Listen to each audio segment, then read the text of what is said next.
Namaskar.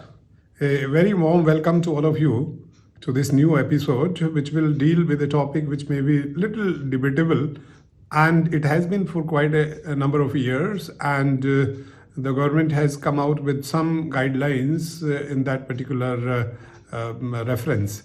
So I would like to say right in the beginning that, as before, I have always got my own opinion on this issue also. And this issue is raised by one parent after listening to the previous episode on tuitions.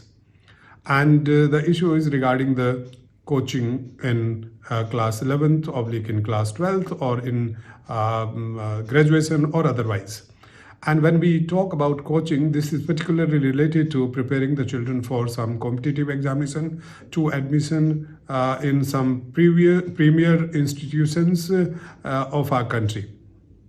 और जैसा कि आप सब लोग जानते हैं, और ख़ासकर वो जिनके बच्चे 6, 7, 8 में आ गए हैं, या इवन आजकल तो जल्दी ही समझ लेते हैं कि अल्टीमेटली मुझे अपने बच्चे को कहाँ पर भेजना है, ये यूजुअली पेरेंट्स बड़ी जल्दी डिसाइड कर लेते हैं आजकल। और इसके पीछे कारण ये है कि आजकल चूँकि मीडिया का ज़माना है, प्रिंट मीडिया भी और इलेक्ट्रॉनिक मीडिया भी, सोशल मीडिया भी, जिसके थ्रू हमारे पास बहुत सारी चीज़ें आती रहती हैं, बहुत इन्फॉर्मेशन हमारे पास आती रहती है।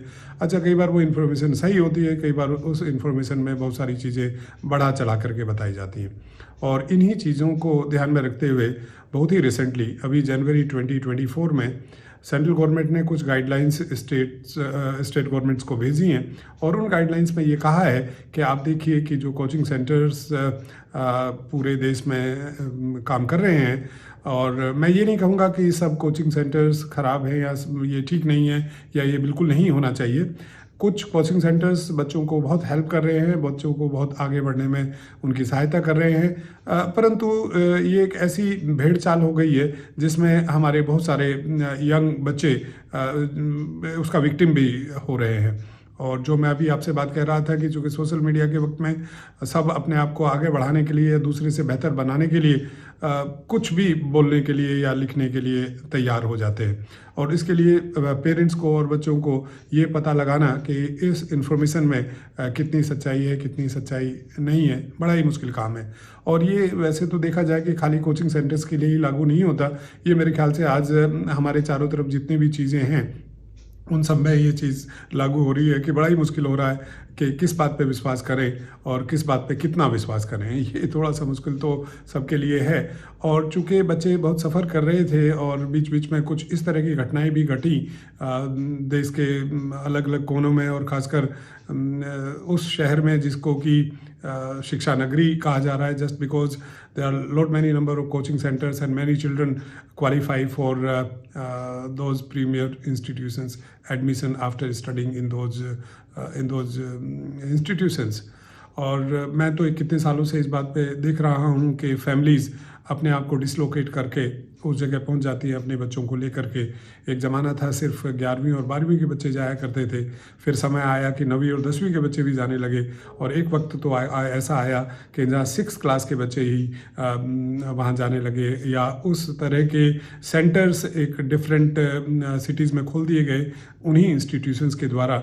और इस तरह का एक माहौल बन गया कि अगर इन कोचिंग इंस्टीट्यूट्स में बच्चे नहीं आए तो वो शायद ज़िंदगी में कुछ नहीं कर पाएंगे।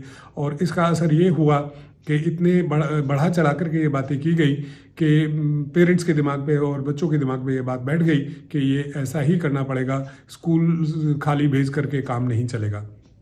और नुकसान ये हुआ उस दौरान में कि जो स्कूल की एजुकेशन है उसके ऊपर ध्यान थोड़ा सा कम हुआ, और जैसे ही ध्यान उधर कम हुआ तो naturally quality when children would not come to school, they would not study in the school.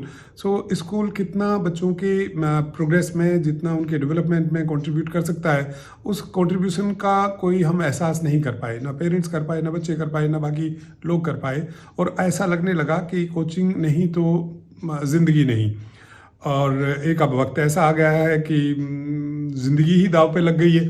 तो इस चीज़ को ध्यान में रखते हुए जैसा मैं आपको बताना चाहता हूँ कि कुछ गाइडलाइंस सेंट्रल गवर्नमेंट ने जो स्टेट, इन गाइडलाइंस में ये कहा गया है कि जो कोचिंग इंस्टीट्यूट्स हैं उनको अपने आप को रजिस्टर कराना पड़ेगा, और चूँकि इन गाइडलाइंस को इम्प्लीमेंट करने का काम स्टेट गवर्नमेंट्स का है, क्योंकि स्टेट एजुकेशन कॉन्करेंट लिस्ट में आता है हमारे कॉन्स्टिट्यूशन के, तो इन सरकारों को ही इसके ऊपर ध्यान देना पड़ेगा इन गाइडलाइंस को मद्देनज़र रखते हुए।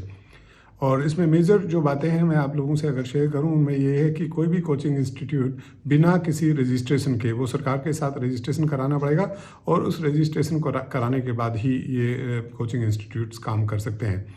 इसमें यहाँ पर ये भी कहा गया है कि अगर कुछ एक कोचिंग इंस्टीट्यूट की कुछ ब्रांचेज हैं तो हर ब्रांच को अलग से रजिस्ट्रेशन कराना पड़ेगा, तब वो ब्रांच को मान्यता मिलेगी, अगर अदरवाइज मान्यता नहीं मिलेगी। गाइडलाइंस में ये बातें भी कही गई हैं कि इसके अंदर 16 साल से कम के बच्चों को नहीं एडमिट किया जाएगा। 16 साल से बच्चे जो बड़े हैं सिर्फ उन्हीं बच्चों को एडमिशन दिया जाएगा।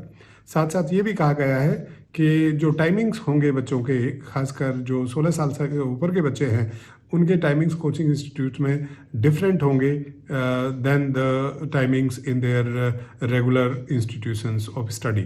जो उनके स्कूल है, स्कूल के टाइमिंग के दौरान में इन बच्चों को उस कोचिंग इंस्टीट्यूट में न बुलाया जाए। अगली बात इसमें ये कही गई है कि जो बिल्डिंग है, बिल्डिंग्स ऑफ सेफ्टी के नॉर्म्स बराबर होने चाहिए।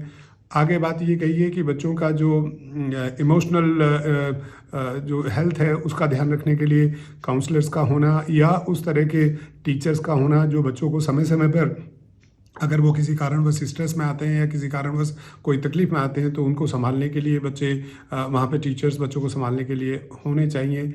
साथ साथ ये भी कहा गया है कि जो फीस स्ट्रक्चर है वो इस तरह का होना चाहिए जो कि बहुत हाई ना हो, बहुत ज़्यादा ना हो। और उसके बाद अगर किसी बच्चे ने एडमिशन लेने के बाद में उसको लगता है कि मैं नहीं करना चाहता या मैं नहीं कर पाऊंगा और वो छोड़ना चाहता है, तो उस बच्चे के ऊपर किसी किस्म का दबाव ये ना हो कि आप छोड़ नहीं सकते, और जो बाकी बची हुई समय की फ़ीस है वो बच्चों की फ़ीस उनको लौटानी चाहिए, ऐसा माना जाता है। साथ साथ जो बहुत अच्छी बात इस गाइडलाइन में कही गई है, जो सबको अदरवाइज भी माननी चाहिए, इसके लिए सरकार को गाइडलाइन लानी पड़े तो ये तो एक बड़ा ही अजीब सी बात हुई, जिसमें गाइडलाइन में ये कहा गया है कि आप कभी भी बढ़ा चढ़ा करके अपना रिजल्ट पब्लिश नहीं करेंगे। जो सच्चाई है वही रिजल्ट आपको बताना होगा। ये नहीं कि कई बार ये देखा गया है कि कोई बच्चा अगर फर्स्ट आ गया है किसी एंट्रेंस एग्जामिनेशन के टेस्ट में, तो उसमें उसको कई सारे कोचिंग इंस्टीट्यूट्स बताते हैं कि ये हमारा बच्चा है। कोई उसको कहेगा ये क्लासरूम वाला है, कोई कहेगा डिस्टेंस एजुकेशन वाला है, कोई कहेगा कुछ और मॉडल वाला है। तो कई सारे कोचिंग सेंटर्स, और एक दो बार तो ऐसा भी हुआ है कि शायद केस कोर्ट में भी चला गया है जिसमें ये डिसीजन करें कि भाई ये किस कोचिंग इंस्टीट्यूट का बच्चा है। कई बार ये भी बातें सुनने को आती हैं, हालांकि ये बातें मुझे यहाँ पे बोलनी नहीं चाहिए, कि शायद बच्चों को ये प्रेरित भी किया जाता है, जो बच्चे अच्छी रैंक ले आते हैं, कि आप बताइए सबको कि आपने हमारे यहाँ पर पढ़ाई की है। अभी मैं पिछले दिनों जब फिल्म देख रहा था 12वीं फेल, तो उसमें भी आपने देखा होगा कि कई जगह ऐसी बातें आई हैं कि जहाँ ये कहा जाता है कि भाई हम अच्छा कर रहे हैं, दूसरों से अच्छा कर रहे हैं, इस तरह की बातें आती हैं। तो इन चीज़ों पे थोड़ा सा अब सरकार ने कोशिश की है कि ये कंट्रोल हों और लोग ऐसा ना करें। हमें उम्मीद है कि राज्य सरकारें इसको जल्दी से जल्दी लागू करेंगी, और जो कोचिंग इंस्टीट्यूट्स हैं वो सरकार के डायरेक्शंस का ही इंतज़ार ना करके इन चीज़ों को इम्प्लीमेंट करेंगे, क्योंकि ये सब कुछ बच्चों के भले के लिए किया जा रहा है। ये हम जो कोचिंग इंस्टीट्यूट्स जो लोग चलाते हैं, स्कूल्स जो चलाते हैं, हम जो पेरेंट्स हैं, हम सबको समझना पड़ेगा कि ये बच्चे हमारा भविष्य हैं। और भविष्य सिर्फ एक ही इंस्टीट्यूट में जाकर या एक तरह के कुछ इंस्टीट्यूट्स में जाकर के भविष्य वो नहीं बना सकते। हमारे देश में और दुनिया में बहुत सारे और भी इंस्टीट्यूशंस हैं जहां एडमिशन इन कोचिंग इंस्टीट्यूट्स के थ्रू नहीं होता, या मैं ये नहीं कहूँगा, ये तो गलत सेंटेंस हो गया कि कोचिंग इंस्टीट्यूट्स के कोचिंग इंस्टीट्यूट्स में पढ़ाई करके जिन एंट्रेंस एग्जामिनेशन को पास करके इन इंस्टीट्यूट्स में एडमिशन लिया जाता है, खाली वही नहीं है, ये हमें मानना पड़ेगा। और मैंने ये देखा है कि जितने बच्चे कोचिंग इंस्टीट्यूट्स में जाते हैं, जो बच्चे बहुत अच्छा कर लेते हैं उनके तो नाम अखबारों में और हर जगह काफ़ी ज़ोर शोर से भेजे जाते हैं या पब्लिश किए जाते हैं। परंतु जो बच्चे बेचारे नहीं कर पाते किसी कारणवश, क्योंकि कंपटीशन है, अगर मान लीजिए 15 लाख बच्चे बैठेंगे और कुछ लाख सीट होंगी या कुछ हज़ार सीट वहाँ पे होंगी, तो नेचुरली उतने बच्चे एडमिट नहीं होंगे। कुछ बच्चे ऐसे हैं जो नहीं कर पाएंगे। लेकिन जब वो बच्चे जो नहीं जा पाते और उन्होंने स्कूलिंग भी नहीं की, उन्होंने वो जीवन भी अपना नहीं जिया जो बचपन था उसको उनको जीना चाहिए था, तो उनके लिए एक बहुत मुश्किल काम हो जाता है अपनी लाइफ को वापस पटरी पे लाना। और मैंने ऐसे बहुत सारे बच्चों को देखा है जो जिनको हमें भी बड़ी मुश्किल हुई है बाद में संभालने में, और पेरेंट्स को भी बहुत मुश्किल हुई है। समस्या सिर्फ यही होती है कि जो बच्चे अच्छा नहीं कर पाते या जो तकलीफ में आ जाते हैं इनकी वजह से, उनको कभी लाइमलाइट में नहीं आया, वो सामने नहीं आते। और मैं भी अगर किसी बच्चे के बारे में बात करना चाहूँ, मैं नहीं करूँगा उस बच्चे के बारे में, क्योंकि ये बच्चे के लिए अच्छा नहीं होगा।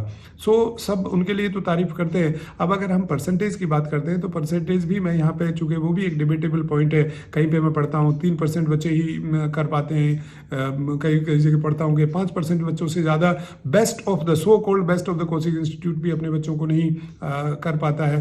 तो देखिए, बच्चे सबके सारे उन्हीं के होते हैं। अगर वो ऑन करते हैं उन बच्चों को जो 5% बहुत ऊपर कर गए या 3% ऊपर कर गए या 2%, तो उनको उन बच्चों को भी ऑन करना चाहिए जो बच्चे नहीं कर पाए।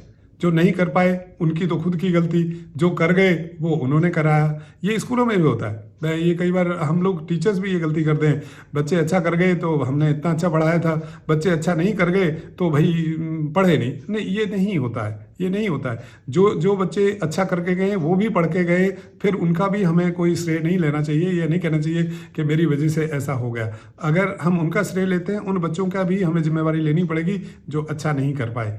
मैं फिर कहूँगा कि सारे बच्चे नहीं एंट्रेंस एग्जामिनेशन पास कर सकते, बट हमें ये मानना पड़ेगा कि ये काम तो वो स्कूल जाते हुए भी कर सकते थे। स्कूल जा कर के बाकी चीज़ें सीखते, पर्सनैलिटी डेवलपमेंट, बिकॉज जो 11th और 12th में जो बच्चा स्कूल के अंदर जो चीज़ें सीखता है, एक्टिविटीज़ में पार्टिसिपेट करता है, को करिकुलर एक्टिविटीज़ में पार्टिसिपेट करता है, उससे ज़िंदगी में उसको बहुत सहारा मिलता है। और आप देखोगे कि हम भूल जाते हैं इस बात को, वो ज़्यादा चर्चा में नहीं आती कि जो बच्चे टॉप रैंक ला करके इन इंस्टीट्यूट्स में गए, उनमें बहुत सारे बीच में ही छोड़ देते हैं। ये आप को शायद नहीं मालूम होगा, लेकिन आप पता करिए कि इन कोचिंग इंस्टीट्यूट से, इन इंस्टीट्यूशन से काफ़ी बच्चे छोड़ देते हैं बाद में। तो कोशिश ये करें, अगर ज़रूरत है तो भेजें, और उन्हीं बच्चे, वो बच्चे जो दोनों जगह सेटल हो सकें। स्कूल आना बहुत ज़रूरी है, क्योंकि बेसिक्स और जो ज़िंदगी का फ़लसफ़ा है वो बच्चा स्कूल में ही सीखेगा आकर के। और वहाँ पर जो प्रेशर बच्चे के ऊपर आता है और जो सिर्फ एक ही तरह की चीज़ें पढ़ाई जाती हैं, कि एक तरीका है कि किसी तरह से एक करेक्ट आंसर दे दो। ज़िंदगी एक करेक्ट आंसर नहीं है, और ज़िंदगी करेक्ट आंसर है ही नहीं। ये बात है, जब भी हम सिर्फ करेक्ट आंसर ढूंढेंगे तो हमारे लिए तकलीफ होगी। हमें ढूंढना चाहिए सच। सच क्या है? हमें ढूंढना चाहिए कि हम दूसरे लोगों की हेल्प कैसे कर सकते हैं, कैसे आगे बढ़ के दूसरों को अपने साथ आगे बढ़ा सकते हैं। ये सब चीज़ें जब बच्चा कम से कम, चूँकि अगर 12वीं तक का स्कूलिंग कहा गया है तो इसके पीछे कुछ रीज़न रहे होंगे कि बच्चे इन्हीं में चीज़ें अच्छी सीख पाते हैं ज़िंदगी के। और खाली एक कमरे में बैठ करके एक तरह से मैकेनाइज तरीके से चीज़ें सीखना, वो ज़िंदगी में आगे बढ़ेगा बच्चा, ये कोई ज़रूरी नहीं है। हो सकता है वो पास तो हो जाए उस एग्जामिनेशन में, जो एंट्रेंस एग्जामिनेशन है, बट ज़िंदगी में सफल हो इसकी कोई गारंटी नहीं होती है। मैं ये नहीं कहता हूँ वो बच्चे सफल नहीं होते, बच्चे बहुत अच्छा करते हैं, लेकिन जो दूसरे बच्चे जो नहीं कर पाते, वो दूसरे इंस्टीट्यूशन से पढ़ते हैं और स्कूल गए होते हैं, अगर कंपैरिजन करें तो वो बच्चे कोई कम नहीं करते, कई बार तो उनसे भी दूसरों से ज़्यादा खुश होते हैं, दूसरों से ज़्यादा अच्छा करते हैं। तो यहाँ पर मैं पेरेंट्स को एक सलाह दूंगा कि आप थोड़ा सा इस बात पे ध्यान दें। और जो ये आजकल, मैं हमेशा कहता हूँ कि एक ज़माने में दो तरह के स्कूल मानते थे हम, कि एक अच्छे स्कूल और एक not so called good schools, तो लोग उसमें से अच्छा स्कूल चुन लेते थे। आजकल एक कॉन्सेप्ट आ रहा है जो सब जानते हैं बट उसको कोई ज़्यादा बोलता नहीं है पब्लिक में, डमी स्कूल्स। और डमी स्कूल का कॉन्सेप्ट ये है कि आपको स्कूल नहीं जाना है, सिर्फ नाम लिखवाना है और बाकी आप सिर्फ कोचिंग सेंटर में बैठ करके अपनी पढ़ाई करेंगे। तो डमी स्कूल मतलब जो जहाँ बच्चे जाते ही नहीं हैं आज के ज़माने में, वो ज़्यादा सोट आफ्टर हुआ लगता है। ऐसा लग रहा है कि उसमें ज़्यादा ध्यान जा रहा है। एक ज़माना था सिर्फ बच्चे लोग अच्छे स्कूल्स में भेजते थे, नॉट सो गुड स्कूल में नहीं भेजते थे, और अब हालत ये हो गई है कि डमी स्कूल में। तो इसके लिए हम सबको सोचने की ज़रूरत है। सिर्फ गवर्नमेंट ही इंटरफेयर करे, गवर्नमेंट ही हमें रेगुलेट करे, ये ज़रूरी नहीं होना चाहिए। और जो डमी स्कूल्स चलाने वाले हैं उनको खुद भी सोचना चाहिए कि आप कोई बहुत अच्छा काम नहीं कर रहे हैं, बहुत अच्छी चीज़ बच्चों को नहीं सिखा रहे हैं। क्योंकि अगर हम डिसऑनेस्टी के आधार पे किसी चीज़ को प्राप्त करते हैं तो फिर उससे ऑनेस्टी फिर एक्सपेक्ट करना थोड़ा सा मुश्किल हो जाता है। तो आप ये थोड़ा ध्यान दें, हम सब लोग मिल करके इस पे ध्यान दें और बच्चों को अच्छा रास्ता दिखाएं, अच्छा रास्ता बच्चे सीखें और अच्छे रास्ते पे इस देश को चलाएं, इस अच्छे रास्ते पे इस दुनिया को चलाएं, तो ज़िंदगी सबके लिए बहुत ही खूबसूरत हो जाएगी। तो कोशिश करें हम सब लोग अपने लिए और अपने बच्चों के लिए एक खूबसूरत ज़िंदगी बनाएं। थैंक यू वेरी मच, फिर मिलेंगे।